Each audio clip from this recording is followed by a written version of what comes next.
So I just thought I'd jump on here before the main podcast starts to give you fair warning that this is not a normal episode of Useful Creator. But I was thinking that maybe we don't know what a normal episode is. We haven't been doing this for very long, this new format that is. And that's probably the point, because we're actually going to talk about that, why Useful Content Podcast is now Useful Creator. And to do that, I'm being interviewed by my good friend, CEO and Chief Innovation Officer of Plain White Table, Lorenzo Hodges. And it's a pretty good interview, but I had to split it in two parts because you know the rules. You have to be able to watch this on your lunch break. So this is part one of a two-part series. And in this particular episode, you're going to learn a little bit more about my background. For example, how my early days of creating Flash websites and doing animation taught me about patience, how learning through trial and error built my problem-solving muscle, and why that matters for anyone making content right now, why the best creators don't fold when faced with challenges. They find clever solutions and make what they have work. And then we look at some of the surprising similarities between content creation and innovation. Now, another thing that happens in this episode is that I mention a few things that you all may not be familiar with. For example, I mentioned Telios. Telios is a software company from Trinidad and Tobago. I used to work there. I mentioned Macromedia Flash. Macromedia Flash is a website building piece of software that was vector-based and had animations in it. It doesn't exist anymore, but I explained that in the podcast. I mentioned Swish, which is another piece of software that is used to build websites and animation from back in the day, which was kind of connected to Macromedia Flash. And I do mention multiple times someone named Dwayne, that is Dwayne Villiers, a really good friend of mine who taught me how to do multimedia when I was working at a company with him back in the day. So this is my intro before the intro. Let's make useful content.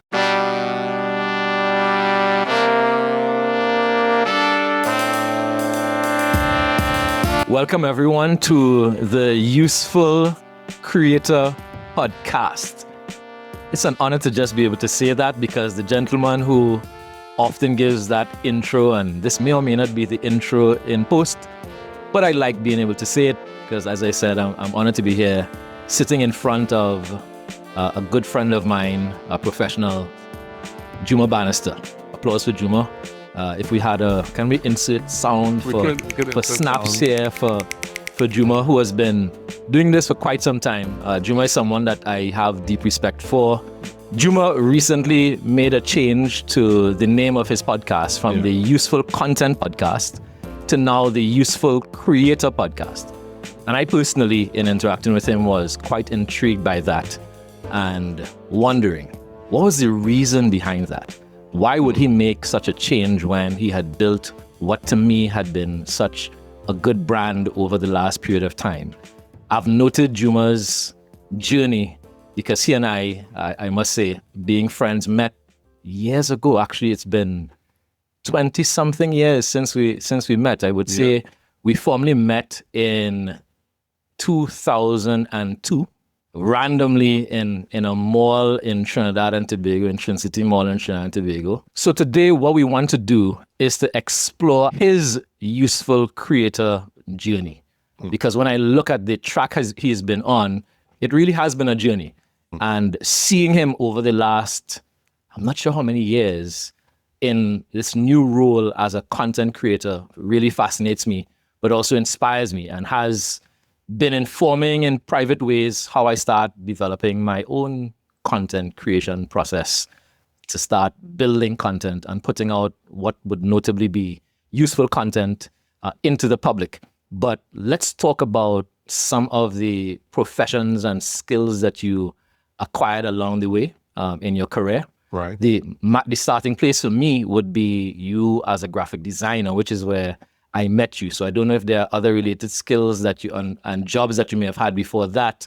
Was there any other role that came before that in the creative space? I think one of the things that was very interesting about my process at the beginning is that I did actually want to go into graphic design.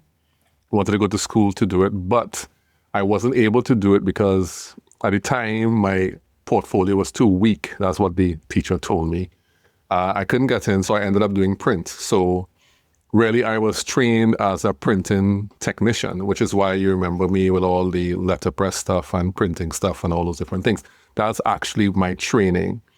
And I did that for a few years in different ways, but really the goal was to start doing graphic design because I was a pretty good artist and I wanted to use that as a platform for graphic design. So you caught me in the middle of that kind of transition, even though I had worked as a graphic designer before at the company that I was at. But that's the point at which you caught me transitioning away from focusing on print and focusing more on graphic design. Oh, so you actually would distinguish between print design and graphic design. Graphic design, I guess, is in a more digital context. Is that a correct interpretation? Well, I mean, with print, I was trained in all areas of print, which is pre-press as pre-production, the actual printing, and then post-production. Wow. So the pre-press would be things like, you do have your graphic design there, but you also have things like, at the time, it was like preparing plates, that's printing plates, making flats, mocking up the flats, sometimes even developing film. That was a whole big thing in the 90s when I started to train in that. But then I wanted to stay in what they were called pre-press, which is graphic design. But I was also trained in on-press, which was the printing technician part of it, actually operating the press, and then post-press, which is like binding and sorting and all those different things that went along with that. So I do separate the printing from the graphic design only because that is a specific part of this printing process. Because at the time, you had to get some kind of mock-up, whether physically or digitally, in order to get something to print. So that's the thing I was focusing on at the time. That's really interesting because it means you came through not just shifts in your career over time, but you've seen the evolution of technology and media over time, right? From the very traditional print medias and a lot of print. So there are places, of course, that still would require those skills now, but most of the world, I think, arguably, has shifted towards using digital more and more. I assume many of the printing presses out there are still there, but some of those companies have perhaps shifted technology over time. Yeah, so the big thing in printing, I can't say the big thing in printing now because I haven't had my hands in it for a long time. But when we were doing printing, the main way of producing printing on a large scale was offset printing. I'm not going to describe what the process is. Right. Suffice it to say, you had to have film, like negatives, do color separations. For those who know CMYK, run those 4 colors on a press, then you get your printing, your print. So I'm compressing that process into a very layman set of terms. Yeah. What happened is that over time, they began to cut the process down from having to do all of these different pre-press stuff like the film and the layouts and what we used to call flats, creating a plate. Now they've gone from digital, which is your graphic design, which people still do, straight to the print, straight to press. So they kind of cut out the thing that I was really trained in, which was something called lithography. So most places don't do that anymore unless it's for what you call a long run. Unless it's for a certain amount of print impressions, they don't really do that anymore. Now, I know some printer who owns a printing press will come and they'll hear this and be like, oh, we do it this way. And that's fine, I don't know. But that's as far as I can remember of how printing goes these days. Yeah. What would you say in those days compared to now would be a key thing that you, skill-wise, that you have brought forward with you? I'm really very focused on detail. Like when you talk about getting things feeling right. So I can look at something and know, okay, this is going to work. And that came from a lot of times meticulously mocking up these negatives to flats and positioning them right, because we had to be very, very accurate. Because what would happen is that if you were inaccurate in the way you put the flats together, when the guys put the plates on the press and they began to print, it wouldn't register properly. And so you had to be very, very meticulous in the way you would measure, and you had to physically cut things out, physically place the negatives where they're supposed to be.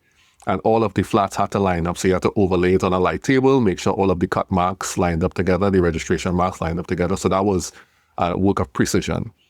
And so thinking about how I want things to look like, whether it's optically centered or mathematically centered, graphic design wise and creative director wise, I look at things and I'd be like, this is off.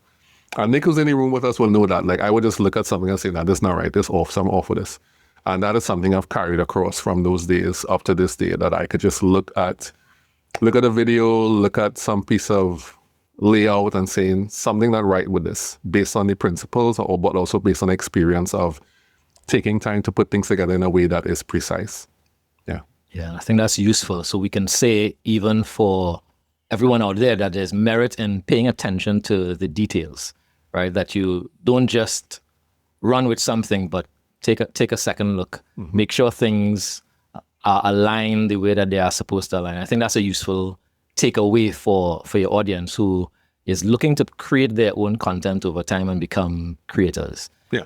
Okay. All right. So shifting from your days in print, you said you would have gone into graphic design, right? Which would have been a transition. So now you're, I guess, designing for different kinds of contexts, no longer restricted to print.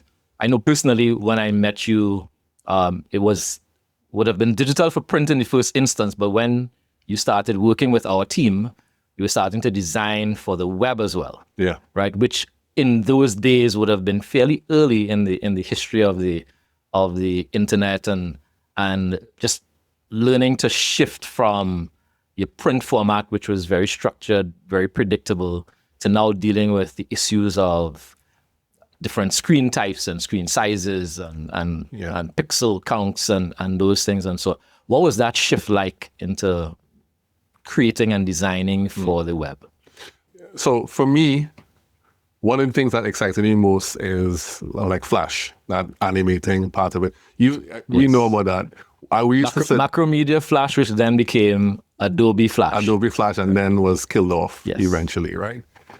So more than the like site layout, I think one of the things I developed, and shout out to Dwayne Villiers, our good friend Dwayne Villiers, who taught me how to use not actually Flash, but another program called Swish at the time, which there was a big community around, that you could create Flash websites out of this other piece of software called Swish. And so I learned that because at the time it was much, much easier to learn that than to go and learn Macromedia Flash, because that you had to do coding, and I was not a code head at the time. Eventually I did learn some code, but at that time it was like produce the most aesthetically pleasing thing, produce the thing that works the best. And so websites for me initially was not necessarily an exercise in like columns, and I didn't understand the association between what I was doing before and what I had to do, although there was a subconscious connection in that websites became more and more like print over time. But I didn't know that. I couldn't see that at the time. All I was seeing is that, there's an opportunity now to do these really cool animations and do these cool transitions and make this website move in a way that websites don't usually move. And as a result of that, I was really focused on how I could take these tools like Swish and Flash and create the best aesthetically looking website, taking the design knowledge I had and then translating into that. So for me, the transition was an exciting one. And, you're young, in your 20s, so you're trying to find, learning was like a big thing. The internet was opening up to learning. Anything I want to learn, I can learn it online, and I would go on forums, and I would go deep, talk to people who don't even live in my country, live in the Far East, live in the West somewhere, and then you go and you actually do it and implement it and learn more. So that it was an exciting time for me at that time. What would you say then at that stage would be another skill? So we spoke about that detail orientation that you acquired in your days of print. Now you were dealing with animations, which was a big jump from a very static format to what it was animation. So you're dealing with movement on the screen, interactivity, right? Because Swish, for our listening audience, Swish and Macromedia Flash for websites. So think about the websites that you use today. You can click through as you do today, but they were oriented around movement. Yeah. So you click on something and the screen will change and the content will then appear, but there'll be a movement around it and so on. Yeah. So this is a notably very different format.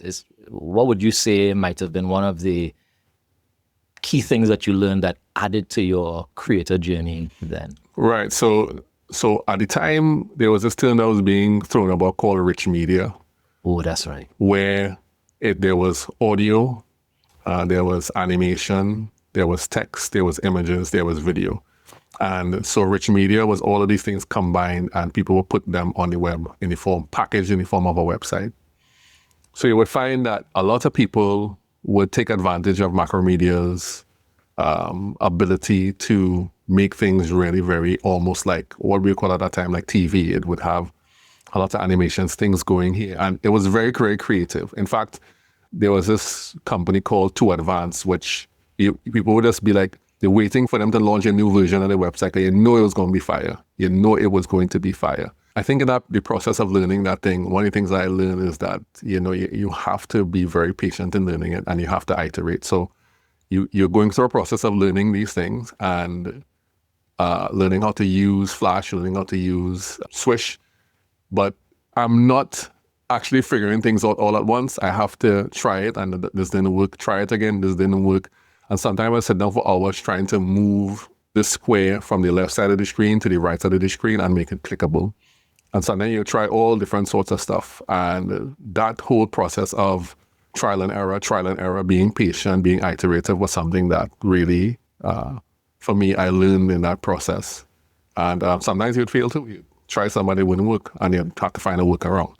But that was the main thing that really stood out to me in terms of learning those things, that patience, iterative process, and obviously when you fail, you have to find some kind of workaround for it and being creative with that. So in a sense, you were learning to be patient while you learn, but also you were becoming more of a problem solver to me. That's what it sounds like. But because in implementing things, you had to find ways in which the thing could work. Mm-hmm. Because it may not always work the first time. So it required a different kind of trial and error. So I guess this is beyond how does it look, getting into how does it function, right? And designing for function, which at least that to me is what I hear you describing, that you're adding to your arsenal over time. Yeah. Okay, that's great. Yeah. And I would say that, I'll keep on referencing Nick because he's here with us. So Nick would know that one of the things that was very important to me in our company is that to work with people who are willing to try and find solutions for things. So like when you encounter a problem, it doesn't shut you down. You have to say, okay, we have to do this in this time with these resources.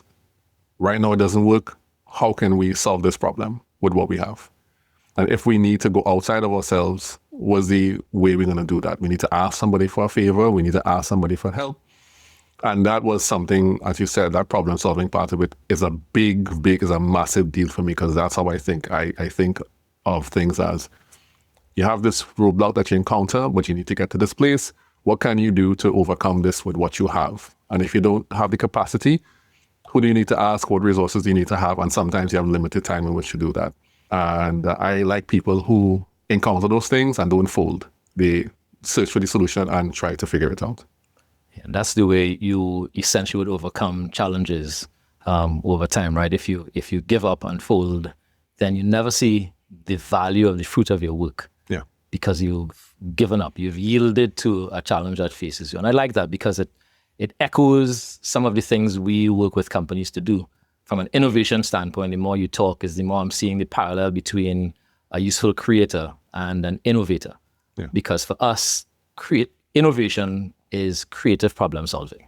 Right? How do you apply creative thought to look at a challenge that's in front of you and find a clever way to create something to get beyond that challenge? Right? Yeah. And that essentially is how most of the products and services that we benefit from are designed to solve problems for the clients that people are creating these things for. Yeah. Right? And so that's wonderful. I like that track. So we came from print to graphic design, mainly websites and using Swish and so on. Mm-hmm. But then am I correct in saying the next stage was for the web broader? So meaning the wider designing for the web, was that the next thing, or were you doing design for multi-channels at that point in time? Yeah, so it was all of the above. So I was still very much steeped in print design because when you met me, I can't remember where I was working at the time when you all met me. I was working at, interestingly, I was working as the course coordinator, the technical course coordinator at the social sciences lab in UE, which doesn't sound like a creative position, but basically it afforded me one day off on Friday. I worked 4 days a week, which is how I ended up being able to work with the company at the time that you had co-founded. And I was still using my print design chops and my knowledge, because I had not 3 years of training in print. So print design was in my mind. I couldn't get away from that. But I was also applying that to the web, because I was learning those things through interfacing with Dwayne and yourself and all those different experiences, testing things out. But after that process, after I moved on, my full-time job was like web designer. So I then had to go and learn other types of web design. So what I was mostly was a UI designer. Like, what's the user interface look like?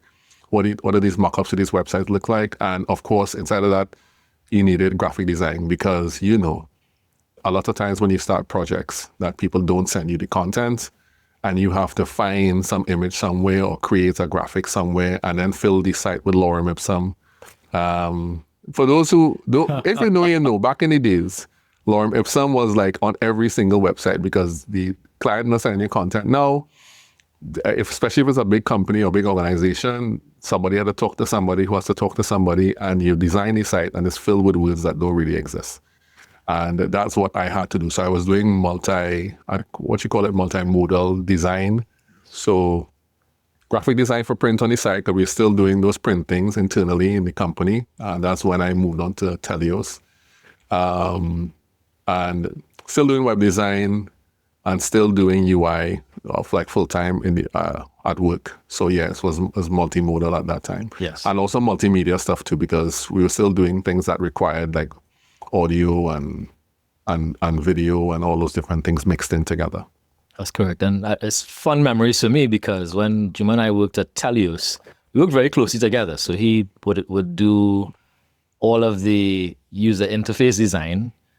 In my role, one of the hats I wore would have been user experience. And so I would sit with Juma and do quick wireframe sketches. Hey, this is what I'm thinking about. This is how I'm thinking about representing the website. Yeah. And Juma would take those things, which I think to this day, when I think about you as in terms of that useful creator hat, is your capacity to take an idea and make it real. Right. Right. And so I would have the idea of, this is how I think we could do it. I would show you something that's very crude. Again, pencil sketch on a piece of paper. I think the buttons could go here, the links could go here, content could go here, photos, etc. This is the general layout and so on.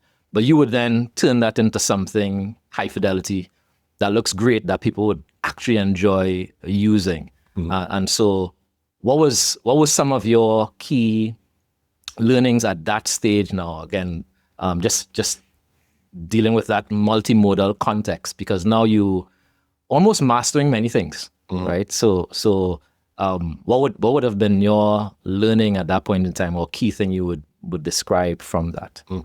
At this time, I think the whole flow of learning new things had become something that was happening all the time.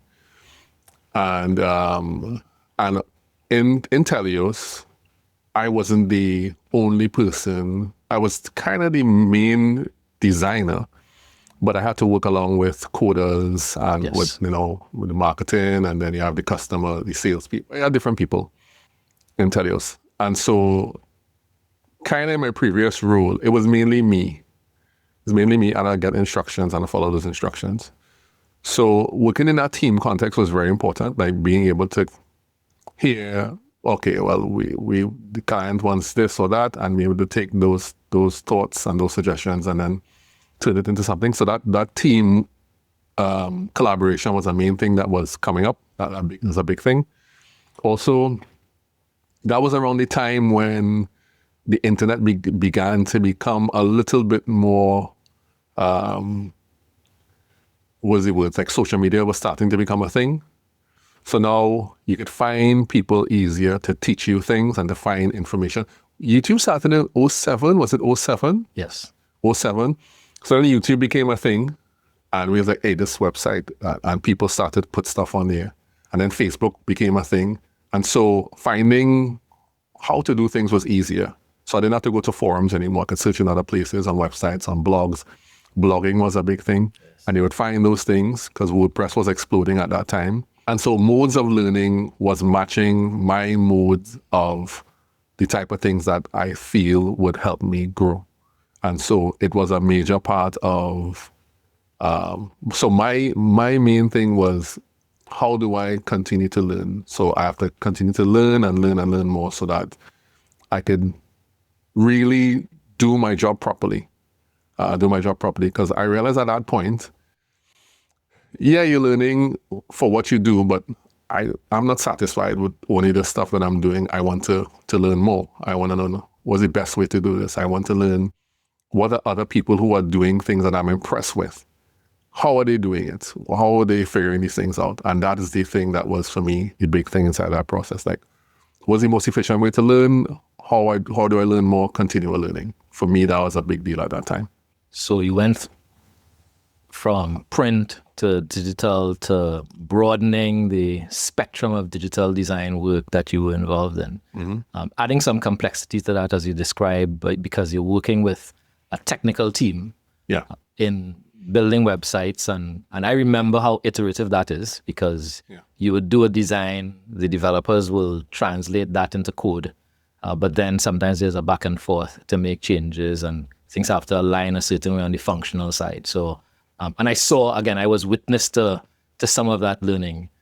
But then, if I recall correctly, something interesting happened. I think you hit an inflection point somewhere while you were at Telius. Mm-hmm. I'm not sure when you started photography. Mm-hmm.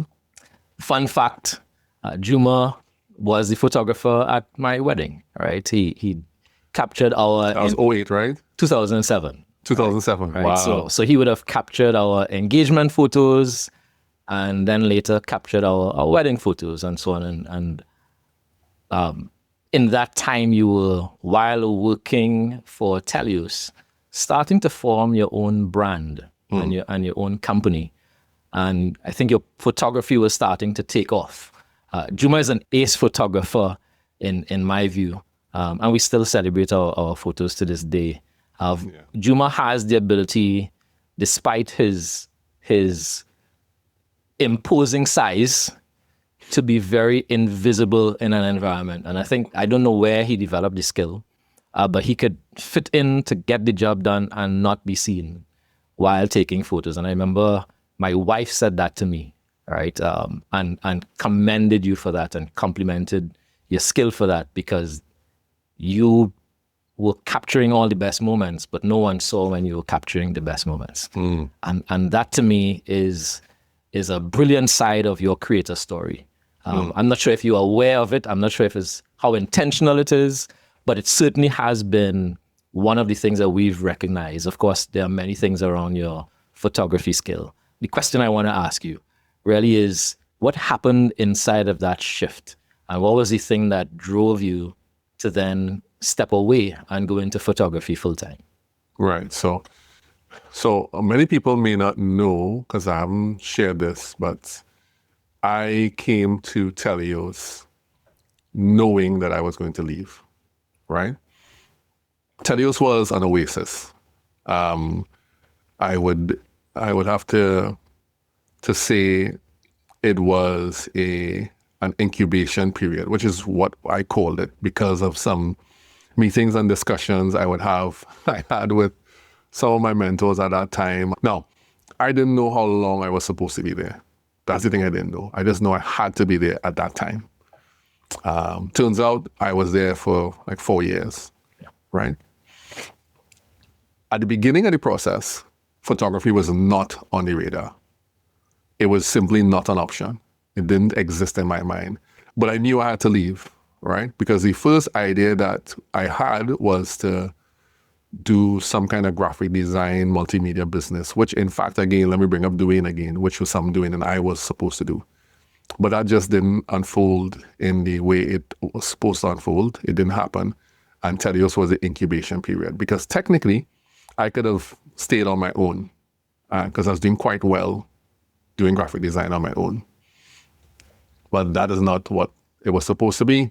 And I would say that that was God's whole plan for me in how things unfolded. And then my friend Jason Reed came at the end of the year with this camera that he had bought, and he walked in my gate. And I this is literally, I have the story literally on my website at jumabannister.com in the About section. It explains what happened. Suffice it to say, I ended up buying this camera and bought it in December of 2005, same year I got married, and shot my first wedding in February of 2006.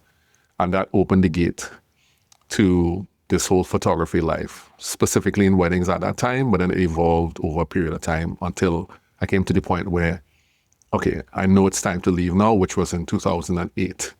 So that is what the process looked like. But at the beginning, I did not know that was going to be the thing. I had no desire for that to be a thing. But it turns out that that was the thing that allowed for the stepping stone. But I was acutely aware as well that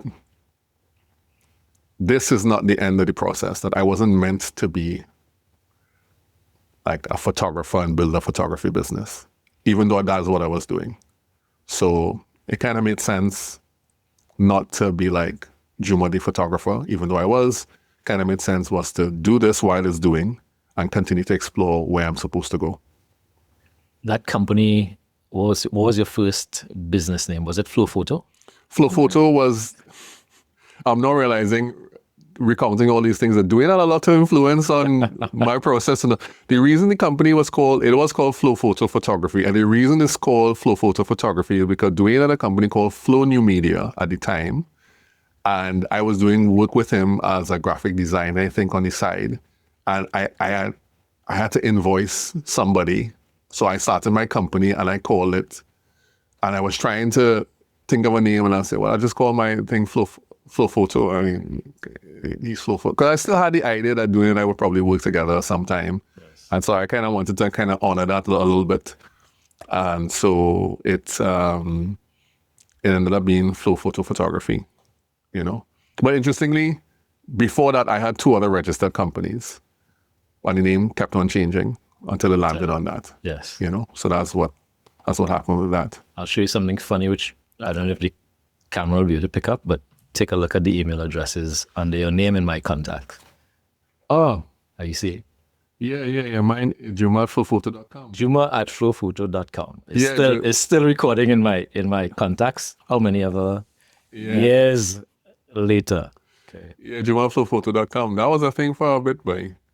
That was a thing. People knew me as that. So photography became the next big milestone or wave of your career, in a sense. Mm-hmm. What did you learn as a creator in this new phase? Because you went from not owning a camera, not doing photography, to earning different cameras, and now stepping out into building a business and a career in the space of photography, and I would say doing excellently at it, because you have won awards, if I recall, right? Yeah. For your photography. So what was one of the things that you learned as a creator through building expertise in photography? Right. So I think one of the main things that really I figured out was that, and this is no knock to anybody local, but at the time when I was looking for mentorship, I couldn't really find it locally. Not because the people who did stuff here weren't good, but because the thing that I wanted to do wasn't represented here. And so I had to foster relationships outside of Trinidad and Tobago, which, again, the internet was ripe at the time with that. And so I built a lot of relationships with photographers who I felt they were really unique, and they did it in a way, they did their photography in a way that was really impressive to me. And I'm a bit of a snob. I'm hard to impress. right? When it comes to visual things. I don't tell people this all the time because they will feel like I'm discriminating against them. I'm a bit of a visual star, but I have to admit, if I don't like a logo, I might not buy a product. That's how bad it is. But these guys were fantastic. They were fantastic, particularly a guy called Ben Chrisman, who now runs he still does wedding photography, called Chrisman Studios, him and his wife. And his photography was out of this world. And there was something called the Wedding Photojournalists Association. And I was saying, I just want to be part of this association. And you had to have a portfolio that demonstrated that. So even your photos were a part of that submission to become part of the WPJA. Thank you. The invoice is in the mail. The invoice is in the mail. And yeah, so what I learned is that you really have to find the thing that you love to do, the thing you want to be. And then you have to build that thing out through talking to people, whether that's mentorship, through looking at the quality. You have to measure by, okay, this is the quality I want. I want it to be like this. I'm going to do it like this. A graphic designer online who I'd watched a YouTube video a long time ago, I can't remember the guy's name. It was just a video I stumbled across in passing, said something I think is very profound and probably describes what happened to me. The thing that he said was, when he was a graphic designer, that another graphic designer told him is that when you are starting off, find someone, copy everything. But when you get good, never copy again. And so he described a thing of finding a standard that you could aspire to, doing everything you can to get to that standard. But once you get to the standard, doing everything else that you feel could improve that standard and doing it in your way. And that's something that I learned. So I aspired at the time to get into the WPJA. I aspired to win awards because you had to submit for awards. And when we got to the point where our photography was extremely unique, and I'm saying our now because I'm thinking of Allende, then I said, okay, let's do it in our own way. We're from the Caribbean. Let's focus on these Caribbean weddings. Let's focus on the thing that makes us uniquely that and do it in that way. So I think that is the thing that really, really stood out to me. So that's interesting because I think inside of that, it's almost like you're starting to describe the early beginnings of Relate. Mm-hmm. So you're saying photography led you to connect with other people in ways that you may not have had before. Yeah. In the previous milestones along the way, what you described was you searching things out and doing research online and learning the technical skill almost on your own over time. That by the time you hit photography, it then required a new kind of learning process, which involved mentors and other people who could almost, I guess, feed skill, perspective, advice into your career, so that you can get better and better over time. Yeah. And I find that interesting when I think about your Relate Studios tagline, it's good to relate. Yeah. That it's almost like that was the beginning of it's good to relate. And it's no surprise that you then connected with Allende, who, may I call him your useful co-creator? Sure. Right? That you started creating with. You were now part of and leading a team of two excellent people, because I know Allende as well personally, who's also ace at photography and videography as well, and design. You all have really interesting parallel backgrounds, okay, and skill sets. And so you now were creating along with someone. What was that like in the beginning? Because I imagine you would have your photography style. He had his photography style. What was that experience like, and what did that partnership teach you as a creator? Yeah, that was an interesting start. They came on board because I had a problem and I needed solving it. And the problem was that I injured my ankle like 2 days before a wedding. I had a wedding in Tobago, and I went and I played basketball and I rolled my ankle. And this was on a Thursday, and I had to shoot a wedding in Tobago on Saturday. And I said to myself, it's bad, but I could probably still do the wedding, but I don't want to put myself in a position where I'm injured and I can't perform at my best. So what do? Ian is a photographer. let me call up Ian and have him come and shoot this thing with me. So I call him up and he said, yeah, I could do it. And so we buy tickets and we go across to Tobago together and we shoot the wedding. I think that may have been our first wedding we shot together. That would have probably been in 07 or 07, maybe 07. And yeah, that's where it started. And Ian and I kept on working together. And at the time, I was paying Ian there for every engagement that he would come out to me with. And then, the conversation about him leaving, because he was working in advertising at the time, working at an agency. And the conversation of, oh, let's start a company together came up. And there was no resistance to it on either of our sides. And we kind of plan, talk about it, and it made sense. I liked him, he liked me. It's just like if you're getting married, you like the person, they like you. But actually, when you actually do it, then you discover sort of different things, which was interesting because it then thereafter was a process of how do we actually work together? Yes. How do we work together?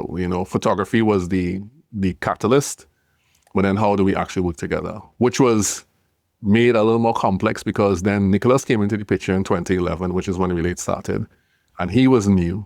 And so we have to figure out, well, how do we work together and then develop on Nicholas in terms of, because we introduced video into the company now, not just photography. How do we do that? And it was mainly weddings.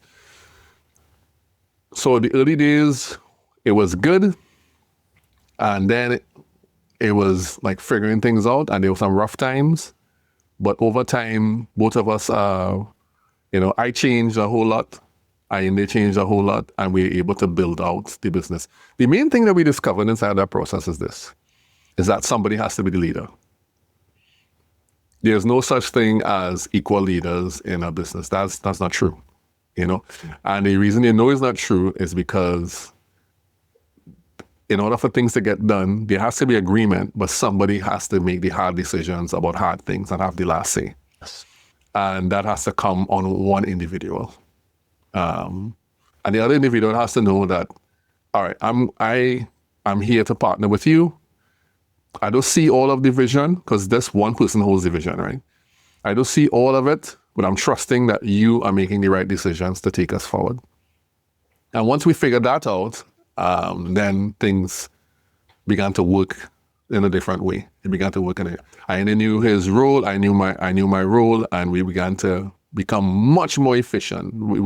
We began to go in sync. And so to some degree, and I don't know if I would describe it like this, to some degree, we were still trying to find our sync. But when we figured that piece out, we became locked into sync. And at that small size, we were able to do much more than a company probably who was 10 employees but out of sync. And so that is what happened. And then because we were in sync, it was easy now to then talk to Nicholas and say it is the way we do it. And he was mostly interfacing with me at the time because I was just in the same area and learning from me in terms of my design and all those different things. So that is what actually happened. So it was easy, then difficult. Now it's really easy. Now it's really, really easy. We are 14 years in. Wow. Okay. Now it's really easy now. And then we good. And we don't say that there'll always be challenges, but we know each other very well now. But I would say that starting the business together, and then right after the post, like those first 5 years, and I'm figuring out probably that's why businesses fail in the first 5 years, because you have to figure out the people. Yes. You have to figure out the people in that first 5 years. It's like a marriage. And if you don't figure that out, then things can come crashing. And I've seen with my own eyes, even other photography businesses fail because they didn't figure that out. They didn't figure out, somebody is supposed to actually be the primary leader with the responsibility to take the big hits, to pioneer, have the vision, and take the big hits when things go wrong, but also to make the big decisions so that things could go right. Yes. And that is something that was very important that we discovered in the first early period of building the business. Yeah. I think I credit you all. That phrase, it's good to relate, I think. All that you just described there really adds weight to the tagline, it's good to relate. That it's not just it's good to relate because it's fun. It's good to relate because you get more productivity out of it. You get a lot.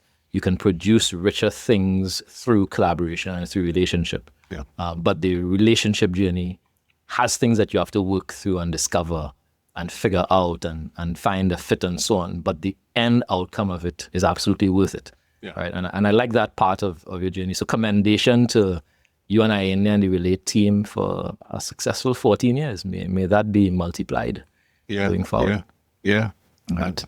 And we have some things coming up, which is, we could probably talk about that later. Excellent. So we came from your print days to you're now not just a photographer, but you're in a business with a partner and a team that you are leading.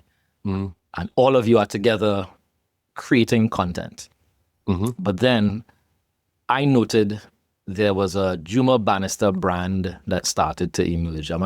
If my timeline is correct, while building Relate Studios is when you started your own personal content creator journey. And let me say what I mean by that. Okay. So you obviously had been telling stories. Relate Studios has its own branding to do. All of your websites in the past would have been part of your branding. But inside of your role and how you position yourself in social media, you became what others would call a creator on social media. Yeah. And I saw that deliberate and notably strategic shift that you would have made where you started structuring your content. And I noticed, I was like, wait, this is not Juma just doing a random post. Because there are many people who do random posts. Shout out to the people who do random posts. But we in the space here talking about useful creation and useful content creation. Let's explore that space in two ways. One is the personal brand evolution side. And the second part is I need to help others to do this side.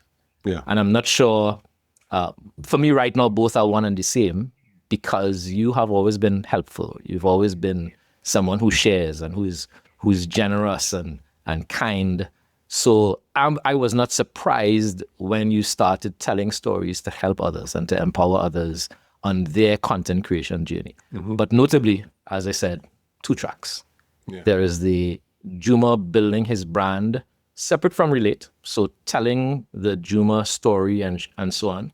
But also there is Juma educating others and teaching others how to create useful content. Let's explore perhaps your brand first, and then we could talk about you sharing with others. Right. So I think one of the things that happened, one of the good fruits that was born out of the pandemic was I just had much more space and time to think. I wasn't only thinking about work. So at that point, Relate had been in operation for a decade. Well, almost a decade, because that was 2020. So at the end of 2020, during the pandemic, we shut the office down. Everyone is home. And we are thinking, how are we going to make out through this thing? A lot of our video and photography was event-based, right? And so we're coming on the tail end of now kind of giving up weddings, because years prior to that, I felt that we should stop doing weddings, all right? But it took like 7 years to stop doing weddings, because that was a major part of our revenue stream at the time. So pandemic hits, and I am now online with a lot more time. So I'm thinking, okay, let me do some of the things that I couldn't do before. I didn't have time and space to do it, which was like to share content about what I do and about the things I'm creating. And even that came off of the heels of me getting in, for a period of time, getting into music production and all those different things. That's why I have these mics, actually. Have the mics and have the studio monitors and whatnot. For a while, I was into music production.